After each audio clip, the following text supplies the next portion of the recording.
ఇక్కడ మనకి కూర్చున్నటువంటి శుద్ధ మొక్కల శుద్ధపోసలు ఏం చెప్తున్నారు అంటే మేడం పట్టుబట్టలు వేసుకొని మైకుల కింద నుంచి ప్రసంగాలు చెప్పే వాళ్ళు ఎవరు కూడా ఇలాంటి చైతన్యాన్ని ప్రజల్లో కలిగించట్లేదా? కలిగించరంటమ్మా, కలిగించరంట. వాళ్ళు కేవలము వాళ్ళ సొంత పైత్యాలను మాత్రమే జనాలకి చెప్పేసుకుంటే ఈ పిచ్చి జనాలు ఆహా ఓహో ఆహా అని చెప్పేసి అని చప్పట్లు కొట్టుకుంటానే ఉంటారు. వాళ్ళేమో ధనవంతులు అవుతా ఉంటారు. ఇక్కడ వచ్చి చూసిన తర్వాత దేవతలకేమో గుండెల మీద తన్నులు మిగులుతాయి. కనీసము గుండెల మీద తన్నినప్పుడైనా వీళ్ళకి కనీస స్పృహ వచ్చిందా? వీళ్ళు నోరు తెరిస్తే దేవి గురించి మాట్లాడరు, దేవి యొక్క శక్తుల గురించి మాట్లాడతారు, దేవత ఎంత గొప్పదో చెప్తారు, ఆరాధన ఎంత గొప్పదో చెప్తారు, ఇంకేదో ఏదో చెప్పేస్తారు. పలానా చోటికి బోండి అంటారు, అక్కడ దేవుడు ఉన్నాడంటాడు, అక్కడ అబ్బో అద్భుతమైనటువంటి శక్తి ఎంత దాగి ఉందో అని ఒత్తి పలుకుతారు. మరి నువ్వు చెప్పేటటువంటి ఆ శక్తిని గుండెల మీద తన్నినప్పుడు ఏం చేయాలో ఎందుకు చెప్పావు?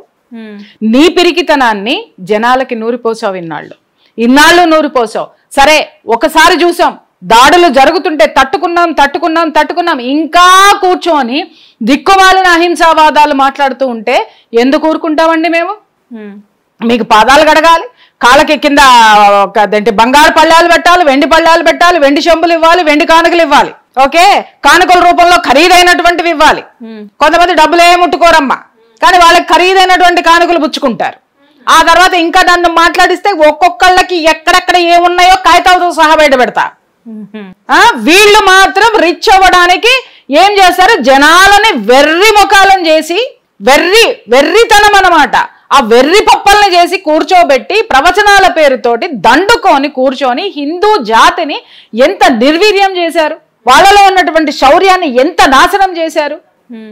ఎంతసేపు ఏంటంటే వీళ్ళల్లో వీళ్ళు కొట్టుకు వస్తారు, వీళ్ళల్లో వీళ్ళే. అంటే వాడు బాగా ఎదుగుతున్నాడంటే వాడిని దొక్కాలంటే వీడేం చేయాలి, ఈమె బాగా ఎదుగుతుందంటే ఈమెను దొక్కాలంటే ఆమె ఏం చేయాలి.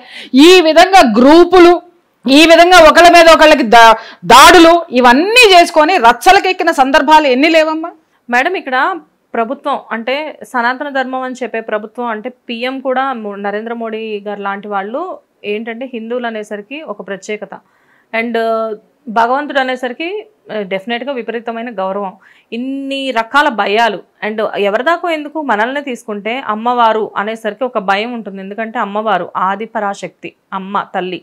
అలాంటి అమ్మవారిని బోనం చేసుకున్న నెక్స్ట్ డేనే అసలు డిమాలిష్ చేశారు ఆ ప్లేస్ అంతా. అంటే అసలు అది మీరు చెప్పే కొన్ని సిద్ధాంతాలు ఉంటాయి, కర్మ సిద్ధాంతాలు అని చెప్పి, పాపాలని చెప్పేసి, నిజంగా ఇలాంటివి ఆ డిమాలిష్ చేసే మనుషులకు వర్తించమంటారు? ఎందుకుండదమ్మా, సదరు ఎంఆర్ఓ గారు ఆ గుడిని కూల్చేసిన తర్వాత దేవతను అక్కడి నుంచి తీసుకెళ్లిన తర్వాత భయంతో వణికిపోయి అక్కడ జూబ్లీ హిల్స్ పెద్దమ్మ తల్లి గుళ్ళో గర్భగుడిలో 3 గంటలు కూర్చున్నారు ఆవిడ. 3 గంటలు కూర్చున్నారు ఆవిడ. ఆవిడ చెప్పింది ఏంటంటే నాకు చాలా పైనుంచి ఆర్డర్స్ వచ్చాయి, నాకు తప్పలేదు చేయడానికి అని చెప్పేసి ఆవిడ మాట్లాడారు. సరే, ఒక మహిళగా మేము సమర్థిస్తాం, కానీ అదే మహిళగా అదే అమ్మవారిని తీయడానికి నువ్వు ముందుకు ఎలా వచ్చావు? కడుపులో నొప్పి వచ్చిందనో, లేకపోతే జ్వరం వచ్చిందనో, లేకపోతే ఇంకొకటి వచ్చిందనో నువ్వు కొంపలో కూర్చోవచ్చుగా. ఎందుకు వచ్చి అక్కడ కూర్చొని చేసావు? అంటే నీ స్వలాభం అక్కడ ఏముంది? నేనే చేశాను చూడండి అని ఏ ప్రమోషన్లు కొట్టేయడానికి కూర్చున్నావు, నేనే చేశాను చూడండి అని చెప్పి ఇంకే ఏ స్వలాభాల కోసం నువ్వు అక్కడ కూర్చొని, ఎంత ధైర్యం ఉంటే, సనాతన ధర్మం పట్ల నీకు ఎంత చిత్తశుద్ధి లేకపోతే, అమ్మవారి పట్ల నీకెంత చులకన భావం ఉంటే, హిందువుల పట్ల, హిందువుల విశ్వాసం పట్ల నీకెంత చిన్న చూపు ఉంటే నువ్వు ఆ పని చేస్తావు? అది ప్రశ్నిస్తున్నా. మీరన్నారు తీసేస్తే ఏమొస్తుంది అని, బోలెడన్ని ఉదాహరణలు ఉన్నాయి.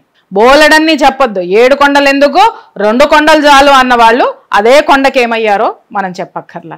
సుంకులమ్మ గుడి ఆ గ్రామ దేవతే కదా, చిన్న గుడే కదా అని అక్కడ పెద్ద మైన్స్ టైకూన్ ఏం చేశాడు, ఆ చిన్న దేవత గుడే కదా అని చెప్పి డైనమైట్స్ పెట్టి పేల్చి అవతల పడేశాడు.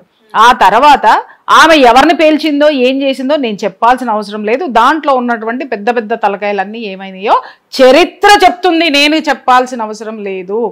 భగవంతుడి జోలికొచ్చిన వాడు ఎవడైనా ఏ విధమైనటువంటి కర్మకి బాధ్యులయ్యాడో, ఎలాంటి కర్మ అనుభవించారో నేను చెప్పాల్సిన అవసరం లేదు.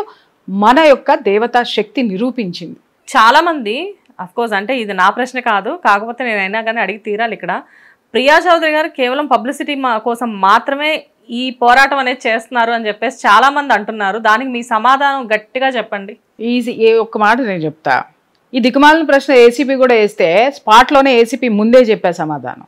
నాకు ప్రియా చౌదరికి కొత్తగా రావాల్సిన పేరు ప్రఖ్యాతులు ఏమున్నాయమ్మా? పేరు ప్రఖ్యాతులు వచ్చింది ప్రియా చౌదరి అక్కడికి వెళ్ళింది. ఎందుకు వెళ్ళిందో తెలుసా? ఇంత జీవితాన్ని నాకు ఇచ్చింది భగవంతుడే, ఇంత ఇదిగా నాకు ఇచ్చింది కూడా భగవంతుడే. ఆ భగవంతుడికి నేను ఏం చెయ్యగలను, ఏ కృతజ్ఞత చూపించగలను? ఇన్ని దారుణాలు జరుగుతున్నాయి. నేను కూడా అందరిలాగానే నాకు పేరెందుకులే, నాకు ప్రఖ్యాతులు ఎందుకులే, నేనెందుకమ్మా, నా ఇంట్లోనే ఉంటా, నా ఇంటికి పోలీసులు ఎందుకమ్మా, నేను అన్నమే వండుకుంటే పప్పే తింటా, ఇంకా జొమాటోలో స్విగ్గీలో నేను అవన్నీ ఏర్పాటు చేసుకుని తిని బాగా బలిసి ఇంట్లో కూర్చొని వీడియోలు చేసుకుంటూ కామెంట్లు పెడతా అని చెప్పి నేను కూడా కూర్చుని బోళ్ళని ఉపన్యాసాలు చెప్పా, బోళ్ళని ప్రవచనాలు చెప్పా. ప్రపంచం మారాలి, జనం మారాలి, ఓటేసేవాడు మారాలి అని, మారాలని చెప్పిన తర్వాత నాకు అర్థమైంది ఏంటంటే, నా అస్తిత్వము, నా యొక్క ఆత్మ నన్ను క్వశ్చన్ చేసింది ఏంటి అని అంటే, ముందు నువ్వు మారే, తర్వాత జనం మారుతారో లేదో అప్పుడు చూపి, ముందు నువ్వు కదిలి చూపించు అని చెప్పేసి అని ప్రశ్నించిన తర్వాత కదిలినా. ఇది నా అంతర్ముఖంలో నుంచి, నా అంతర్వాణి చెప్పినటువంటి సాక్ష్యం ఇది. ఆ సాక్ష్యం ప్రకారమే నేను బయటకు వచ్చా. ఎవడ్రా మాట్లాడేది? కొత్తగా పేరు ప్రతిష్టలు నాకు కావాలా? ఇప్పటికే ఆల్రెడీ నేను చేసి వచ్చినటువంటి పొజిషన్లు ఏంటి, పోస్టులు ఏంటి? నాకు పబ్లిసిటీ కావాలంటే ముందు ఒక ఫోటో, వెనక ఒక ఫోటో, మీరు కూర్చోగానే అమ్మా శ్వేత నన్ను కొంచెం బాగా పైకి లేపమ్మా, నన్ను కొంచెం బాగా ఎక్కేయమ్మా, నన్ను కొంచెం బాగా పొగుడమ్మా, భజన చేయమ్మా, నా చీరలు మాట్లాడమ్మా, నా నగలు మాట్లాడమ్మా, నేను చాలా గొప్పదాన్ని అని చెప్పమ్మా, మదర్ తెరీసానని చెప్పమ్మా. నేను ఎవరిని అడుక్కోలేదే. Agreed madam. ఎన్నిసార్లు మీరు ఇంటర్వ్యూల కోసం ఫోన్లు చేసి ఉంటుంటారు బర్నింగ్ సెన్సేషన్ అని? ఏం చెప్పుంటాను చెప్పండి? ఏం చెప్తారు? పాసిబిలిటీ ఉంటే ఇస్తారు, లేదంటే లేదు. ఖచ్చితంగా లేదు. అలాగని చెప్పేసి తోసుకొని వచ్చేసేసి సొంత భజనలు లేకపోతే ఇంకొకటి చెప్పించుకొని నేను హైలైట్ కాలా.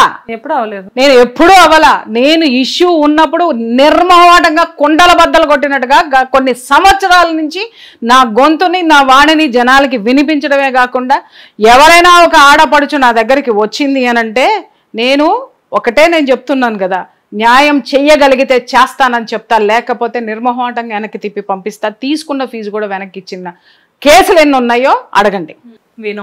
అర్థమైందా? ఇవాళ నాకు పేరు ప్రతిష్టలకి నాకు ఏం తక్కువ ఉందని పేరు ప్రతిష్టలు కావాలి? పేరు ప్రతిష్టలు అంటే వీళ్ళ దృష్టిలో ఏంటి?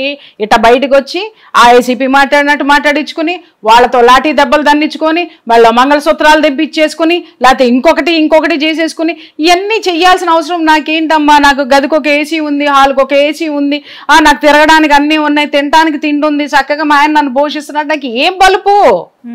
ఉన్న బల్బు తగ్గించుకోవాల్సిన అవసరం నాకు లేదు. ఇంకా బల్బును పెంచుకుంటా అక్కడ కూర్చొని చక్కగా ఏసీ రూముల్లో కూర్చొని సమాజం మారాలి తెలుసా, నా కాళ్ళకి దండం పెట్టు తెలుసా అని బోళ్ళు దండాలు నేను కూడా పెట్టించుకుంటా, పొర్లు దండాలు అలా నాకు ఉన్నాయి. బట్ ఎప్పుడు నేను ఇవన్నీ చేయలే. ఆఫీసే, ఇల్లే. పోరాటమే. చెప్తున్నా, పేరు ప్రఖ్యాతలు కావాలంటే కూర్చున్న చోటుకే నాకు పదవులు వస్తాయి. పేరు ప్రఖ్యాతలు కావాలంటే లాబింగ్ చేసుకుంటే నాకు కావాల్సినన్ని వస్తాయి. బట్ అవన్నీ నేను ఇంతవరకు చేయలేదే. We know what is the reality. Hit TV app, ఇందులో short news, live news, entertainment shows, movies, digital magazines తో పాటు మీ జిల్లా వార్తలను కూడా ఫ్రీగా చూడొచ్చు. ఇంకెందుకు ఆలస్యం? వెంటనే హిట్ టీవీ యాప్ ని డౌన్లోడ్ చేసుకుని ఫ్రీగా ఎంటర్టైన్మెంట్ పొందండి. Hit TV app. Hit TV app. Please download hit TV app. Hit TV app ని ఫ్రీగా డౌన్లోడ్ చేసుకుని ఎంజాయ్ చేయండి. మీకు నచ్చిన ఎంటర్టైన్మెంట్ కోసం హిట్ టీవీ యాప్ ని ఫ్రీగా డౌన్లోడ్ చేసుకుని ఎంజాయ్ చేయండి. హిట్ టీవీ యాప్ ని డౌన్లోడ్ చేసుకుని ఆస్వాదించండి, ఆశీర్వదించండి. ఇంతమంది సెలబ్రిటీలు హిట్ టీవీ యాప్ ని డౌన్లోడ్ చేసుకోండి అని చెప్తున్నారంటే ఎంత మంచి యాప్ ఆలోచించండి. అమెరికాలో చదవాలనుకునే వాళ్ళకి విశ్వసనీయమైన పేరు మన శౌర్య కన్సల్టెన్సీ. UK లో 1 year masters, UK లో 1 year masters, 2 years work permit up to 5 years visa. Contact Shaurya Consultancy. Contact 89851 89851.